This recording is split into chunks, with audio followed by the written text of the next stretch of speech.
بسم اللہ الرحمن الرحیم۔ جو بھی انسان آپ کو تقسیم کرتا ہے وہ لیڈر نہیں ہے۔ جو بھی انسان انسانوں کے اندر نفرتیں پھیلاتا ہے وہ لیڈر نہیں ہے۔ سر اٹھا کر چلنے کی عادت ہے، کیونکہ میری قوم میرا سر جھکنے نہیں دیتی۔ ایک ڈاکو کسی کا گھر لوٹ لے تو کئی مہینے تک اس کا گھر نہیں چل سکتا، پھر یہ تو پورا ملک ہے، اور اس ملک کو ایک ڈاکو نے نہیں سینکڑوں ڈاکو نے لوٹا ہے۔ سوشل میڈیا کا دور ہے، غیر قانونی ہتھ کنڈوں سے ہمارے باشعور نوجوان کا منہ بند نہیں کیا جا سکتا۔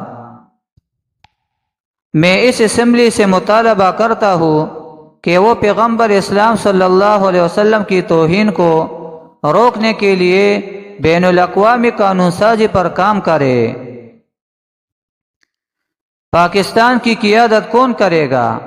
اس کا فیصلہ عوام بذریعہ ووٹ کرے گی۔ ہمیں حکم ہے اللہ کا کہ تم اچائی کے ساتھ کھڑے ہو اور برائی کے خلاف کھڑے ہو۔ ایک لیڈر تم نے دیکھا تھا ملک بنانے آیا تھا، ایک لیڈر ہم نے دیکھا ہے ملک بچانے آیا ہے۔